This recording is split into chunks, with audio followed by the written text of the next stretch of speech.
Semaje? Ati Kanairo mnasemaje? Nairobi ni one time. Bas mambo ni hiyo.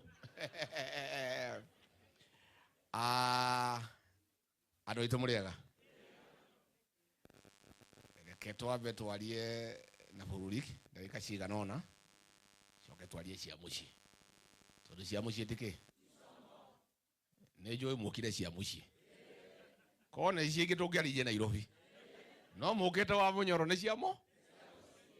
Koguo tugwete meri matatu tucoke twarie cia muci. Asante sana viongozi wetu kutoka Nairobi, hasa eneo bunge la Westlands hapa wa Munyoro, ambaye niko hapa siku 45 nikiwa na mazungumzo na Wakenya kupanga Kenya, kupanga vile tutatafuta one single presidential candidate wa kutoa William Ruto ambaye amehangaisha Wakenya.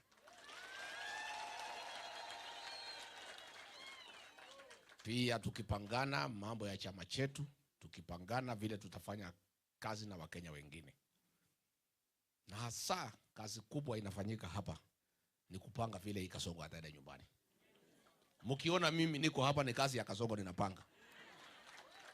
Najua wengine walikuwa nasema sasa Rigiji ndio anasukuma hii Kasongo, sasa ameenda 45, hii Kasongo si atanona tena.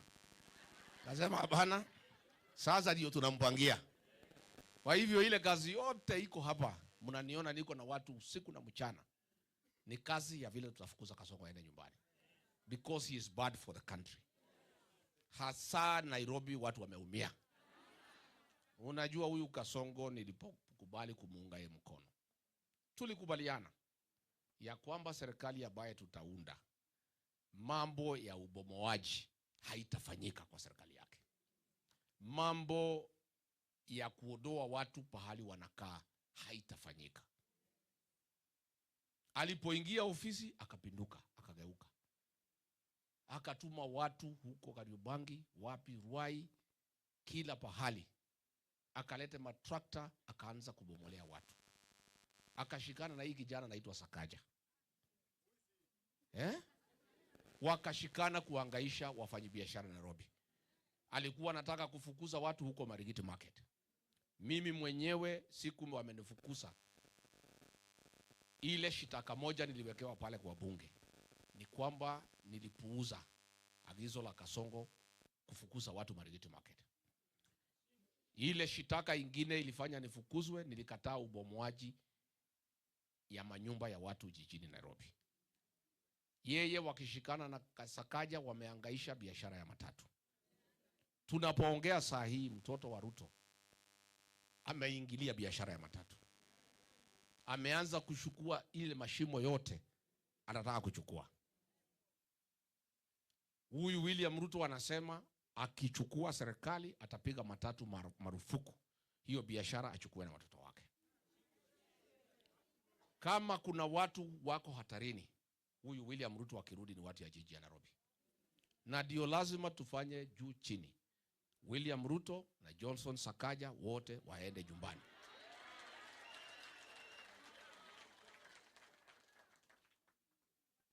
Huyu William Ruto ameharibu Nairobi wakiwa na Sakaja na kuleta wahuni goons. Goons wamehangaisha watu Nairobi. Mpaka sasa wamefika pahali wanaingia kwa hoteli watu wakikula. Wanapora hao mali na wanatoka wanaenda. Polisi akiulizwa anasema ati polisi hawezi kuwa kila pahali. Lakini Ruto ndio ameleta goons wakiwa na Sakaja na huyu kijana yake huyu anaitwa Murkomen. Ya kwamba hao goons wakimaliza kazi wamepewa na Ruto, watafanya kazi gani? Si watahangaisha wananchi? Ruto mwenyewe akitembea jijini Nairobi siku hizi anatembea na goons. Wanapora watu mali akiwa anaangalia. Hawa goons William Ruto ameleta jijini Nairobi. Wakimaliza ile kazi amewapatia ya siasa, wanaendelea kuhangaisha watu ya Nairobi. Hao goons William Ruto walipanga wakatupiga kanisani pale Mweki, wakiongozwa na ile MCA ya Umoja One anaitwa Ronaldo. Si ndio? Siku tulikuwa pale Kariobangi, huyu MCA wa ile area iko hapo karibu na nyinyi hapo Mbadare alipanga watu hapo wanakuja kuhangaisha watu. Siku kumekuwa na shida Nairobi, Ruto na huyu Sakaja wamepanga goons kuharibu mali, na sana sana wana target mali ya Wakikuyu. Na mimi sijui Ruto wako na shida gani na Wakikuyu, kwa sababu hao ndio walimpigia kura akakuwa rais wa Jamhuri ya Kenya. Na ndio uliona hivi majuzi tarehe 25 walikuwa wamepanga jama ya kuua watoto na kumaliza mali ya watu jijini Nairobi na hapa Mlima Kenya. Na mimi nikachukua nafasi nikauliza Wakenya wote wakae nyumbani, wasiende kwa barabara. Na mimi nataka niseme asante kwa sababu hao Wakenya walinisikiza. Mimi sio kiongozi naweza peleka watu kwa vita wakauawe. Mimi sio kiongozi naweza peleka watu mali yao ikaharibiwe. Mimi ni kiongozi ambaye nitaongoza Wakenya kwa amani, na nitawaongoza kumuondoa William Ruto kupitia kwa debe. Sisi hatutapigana na William Ruto kupitia vita. Na sisi hatuna haja na vita na yeye na kwa barabara. Sisi tunataka tuandikishe kura next year. Kura ndio nguvu yetu, tumfukuse kikatiba aende nyumbani. Na Ruto akienda nyumbani waende pamoja na huyu Sakaja. Na ile shida iko Nairobi, mimi nataka nikubali makosa mingi ni yangu. Mimi ndio nilete huyu Ruto nikamtetea. Mimi nikatetea huyu Sakaja. Nimesikia Ruto akijigamba juzi ati alijilete hapa. Si Ruto mlikuwa na shida na yeye? Si mimi ndio nilimsafisha? Si alikuwa na damu ya 207? Si alikuwa na damu ya Kiambaa? Nikaambia nyinyi ameokoka. Nikaambia nyinyi amekuwa mtu mzuri. Sasa yeye unajua mimi alinidanganya na Biblia. Na unajua mimi ni bwana ya pasta. Sasa mtu akisema ameokoka na mimi bwana ya pasta, sasa ni sawa sawa? Si alitudanganya na Biblia? Lakini tumemjua. Sasa nani aliua watoto ya Gen Z? Nani alisema watoto wapigwe risasi mguu? Sasa huyo ni mtu mnaweza pigia kura? Mtu ambaye anasema watoto wauawe, anasema wale bado kufa wapigwe risasi ya mguu wakuwe viwete, huyo ni kiongozi anaweza chaguliwa na mtu yeyote? Kwa hivyo tuko na kibarua. So mimi niseme nikimalizia, mambo ya vyama vya ushirika, cooperatives. Tuko na cooperatives ndani ya Kenya. Nilikuwa naangalia hapa asubuhi, kwa sababu tuko na cooperative society 25,000 ambaye iko na members 14 million members. Hawa 14 million members kwa jumla wamefanya savings ya 1.8 trillion. William Ruto anamezea hiyo pesa mate. Unajua pesa, aliongeza pesa ya NSSF. Watu walikuwa wanatoa 200 akaongeza mpaka 6%. Hiyo pesa amechukua amepeleka kwa budgeted corruption. Ndio pesa ametumia amepeleka ati kujenga Mau Summit Rironi Mau Summit Road. Hapo anakula hongo ya bilioni 7.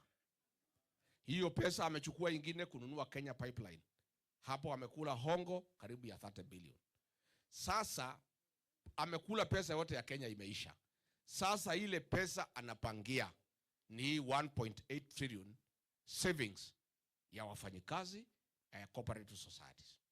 Na ndio alikuwa ametuma hii Kindiki, hii mtu anaitwa Soprano. Si ndio? Si mnajua hii Soprano? Si ni Bonoko? Kuna mtu alichagua yeye? Mnamjua yeye? Mko na haja na yeye?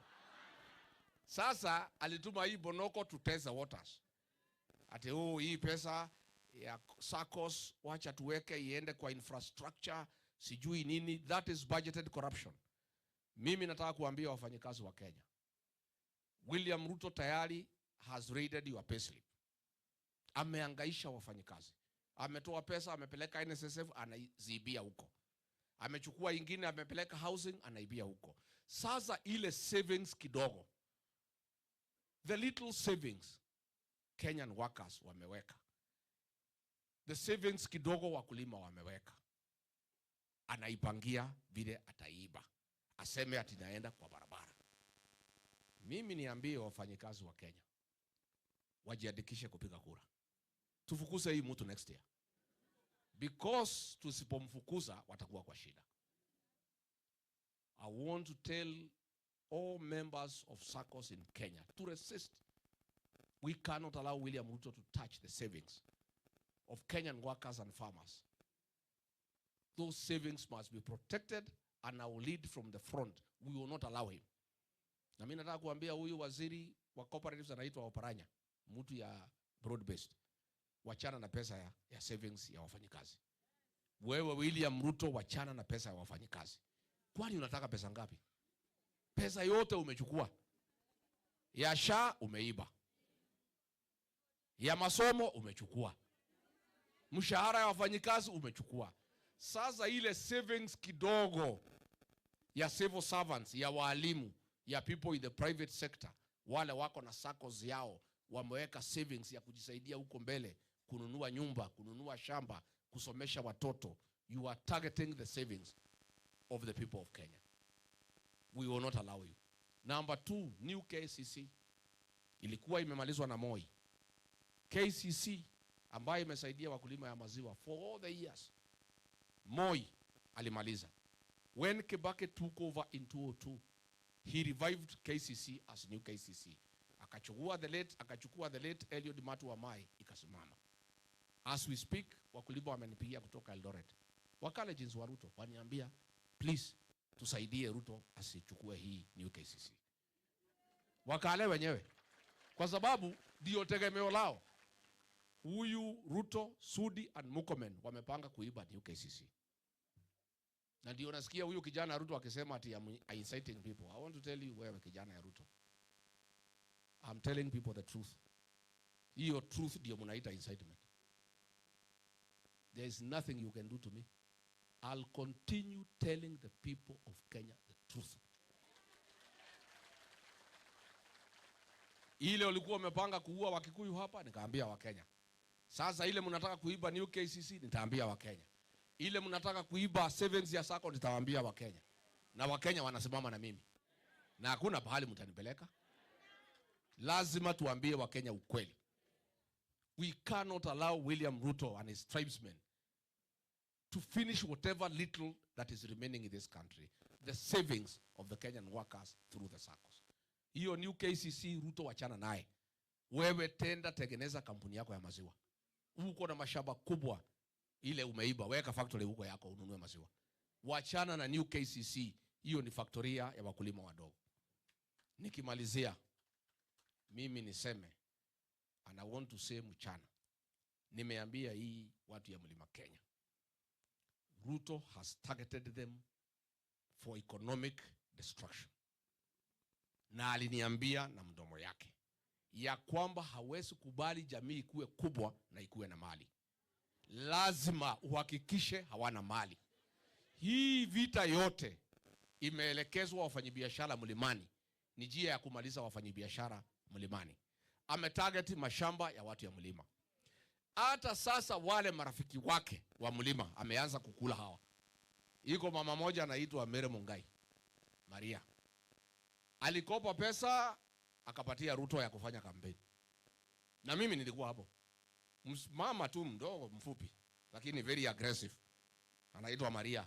In fact alikuwa anaitwa Mere wa Ruto. Waboi wa Ruto. Si mnajua Waboi? Ile msichana mfupi. Sasa Ruto akamtumia, akakopa loan equity, akaweka kwa kampeni ya Ruto.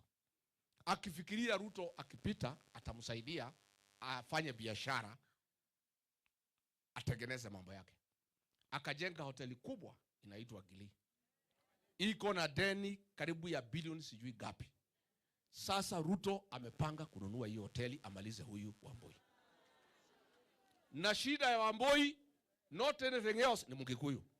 Kwa sababu William Ruto amesema hata kubali mtu yeyote Mumeru, Muemu, Mkikuyu akuwe na pesa. Sasa hata wale wako karibu na yeye ameanza kukula hawa. Sasa amekula Wamboi, wewe Ichung'wa, ngojea. Ngojea. And you know, historia inajirudia. History is repeating itself. Moi alisaidiwa na Charles Jonjo. Akasaidiwa na Gigi Kariuki. Akasaidiwa na Mwai Kibaki. Si Jonjo ndiye alikuwa mtu ya kwanza Moi kukula. Jojo akamsaidia, akiingia akakula Charles Jojo, akakula Gigi Kariuki, akakula Mwai Kibaki. History is repeating itself. Ruto alipoingia, mtu ya kukula ya kwanza ni Rigiji, si ndio? Si nilimsaidia akakuwa rais? Mimi ndio nilikuwa mtu ya kwanza kukula. Akakula Mithika Linturi, akakula Justin Muturi. Nyinyi akina Mwangi Kionjuri, akina Ichung'wa, muko kwa laini. Atakula nyinyi yote, hakuna mtu atabaki. Nyinyi mnishukuru, nifukuze yeye next year kabla haja kula nyinyi. Zindio? Iko mwingine mjumbe aliambiwa nisaidie kufukuza Rigiji, akapatiwa tenda ya 1 billion ya kuuza vikingi ya stima, akasupply. Ruto amekanyanga payment yake, akamwambia vile wewe uko na chama yako, kabla nikulipe uende ufunge hiyo chama. Sasa amekataa kufunga chama, hajalipwa. Na anaenda pale anasema, "Oh Ruto, tutam." Hakuna kitu wewe mjumbe. Hata ukiongea na ile proverbs yako, hutalipwa. Mimi najua huyu Kasongo. Vikingi alisupply ya 1 billion. Amekanyangiwa payment. Amesema hataenda chini peke yake. Anataka hii watu ya mlima yote viongozi aende chini na hao. Na anataka kulazimisha hao wote wasimame na UDA ndio waanguke pamoja na yeye waende nyumbani pamoja. So mimi nataka kuambia ile watu mko hapo, huyu Derito Mureithi chairman ya KRA, wewe unatumika kuumiza Wakikuyu. KRA imehangaisha jamii. Wewe unatumika. Wewe Ruto akimalizana na sisi atakula wewe. Sasa wale wote, huyu IG yako hapa anaitwa Kaja. Mtu ya hapa amewekwa pale. Lakini hana nguvu, ni Flower Girl. Sasa gunzu wakija watakuja wablemu Kaja. Na hana habari what is going on. So yeye amechukua watu ya mlima yote ameweka kila pahali. Ameweka juu. Yeye anafanya maneno huko chini ndio wote awamalize. So huyu Mary Wambui, my sister, I told you. Wewe ulikuwa unanipigia kelele unasema mimi ni mkabila. Nikakwambia huyu Ruto amekula mimi, you are next. Sasa hoteli imeenda ya 7 billion. Na imeenda na Kasongo. Na bado. Ndio mimi namwambia hawa Wakikuyu wako na mali.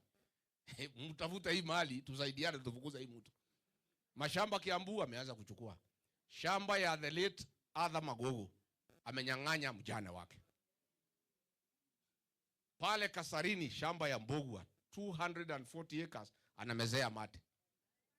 Sasa mjue watu ya mlima, Ruto akimaliza mali yote ya umma, ile mali imebaki ni yenu. He'll come for you. Mimi nitajaribu kusaidia nyinyi pale nitaweza. Nikishindwa kumfukuza, mmekwisha. Mtanisaidia? Mtusaidiane. So mimi niseme maneno iko namna hiyo. Si ndio? Wacha kwanza tunyoroshe pale Olokalau. Pale amemwaga pesa. Hata hakuna change. Ukitaka chai ni 1000. Wewe ukunywe chai ya 1000 pahali utashibia uende. Pombe ukilipa 1000. Ukitaka maandazi 1000. Pale amelete mpaka gari ya moshi. Jana amelete meli. Pale kila barabara nawekwa maramu. Pale pesa inapeanwa kila mtu 10,000. Sasa tunauliza Wakenya wengine, kwani hii Ruto anabeba nyinyi ufara namna gani? Wewe bwana Havi. Akienda hapo Western anapatia Waluya 200. Akija Mlimani anapeana 1000. Kumekuwa by election Emurwa Dikir kwa Kipsigis. Hakujenga barabara, hakupeleka gas, hakuweka stima, hakufanya chochote. Akija Kikuyuni analeta mambo kubwa. Lazima Wakenya wengine waanze kujiuliza, kwani nyinyi Ruto anabeba nyinyi ufala kwa nini? Na hii Wakikuyu hata wakifanya hiyo mambo yote wanasema ni one time. Si ndio? Sasa pale ndege karibu sinagongana kwa hewa. Mpaka tunauliza IG atafute base commander awekwe huko kwa hewani to manage traffic. Mandege pale nasunguka Olokalau. Hatujaona kitu kama hiyo tangu dunia yubwe. Magari maprado ni zaidi ya 1000. Pale lodging mpaka bei imepandishwa. Kwa sababu sasa manyumba ni kidogo. Mpaka manyumba ya watu imekuwa converted into lodgings. Sasa watu wanahama, wanaenda kwa nyanya yao, nyumba wanakodisha watu ya Kasongo. The economy of Olokalau has really grown. Pale mtu mwingine alikuwa na butchery, alikuwa anachija ng'ombe 3 kwa wiki. Ameniambia kila siku anachija ng'ombe 2. Anachija ng'ombe 14. Wanaume wa kule nyama wale wamekuja kusaidia Ruto. Pombe pale inaletwa na matrera. Mpaka whisky na nini. Wale wasichana wale wako tabia mbaya ya kutafuta vile wanajisaidia, sasa wameenda pale. Si unajua vile nakuanga wakati ya chai. Pale unajua kuna hii wasichana wetu ambaye wanahangaika tu hapa na pale. Wakati iko T-bonus wanahamia huko. So hii wasichana yote ya Nairobi wamehamia wapi? Sasa hiyo Olokalau sijui tutakana mna gani. Mpaka wale constituency jirani ya Oljororok, ya Kipipiri, ya Laikipia West wanasema Mwenyezi Mungu, si pia utusaidie uchukue mjumbe wetu ndio Ruto alete pesa wapi? Hapa kwetu. Sasa tumefika, Ruto ameharibu siasa ya Kenya. To an extent, people are wishing death for their member of parliament so there is a by-election. Na hii pesa yote ni ile ameiba. Ya Kenyatta National Hospital amemwaga Olokalau. Ya SHA amemwaga Olokalau. Ya kwamba watu jirani wanaomba mheshimiwa yao akufe. Kuwe na uchaguzi ndio pia wapate pe. That is how low our politics have sunk. Lakini I want to assure you, mimi nimeongea na hiyo watu ya Olokalau. Na mimi hata bado enda huko Medho ile kijana yangu. Amenyorosha hii Kasongo. Na si alimwambia Medho put Kasongo on notice. Siku alikuja kwa mazishi akamwambia Kasongo, wewe mimi nakuheshimu lakini mimi nilimwambia Medho hii soprano ungangana na soprano, hapana kilo yangu. Hiyo ni mtu ya kungangana na Medho. Mimi hata bado enda Olokalau, mimi niko hapa. Lakini Medho amenyorosha, inaenda sawa sawa. And we shall get victory in Olokalau. Tuwalie si amushi. Haya Emilio sawa, hiyo natosha.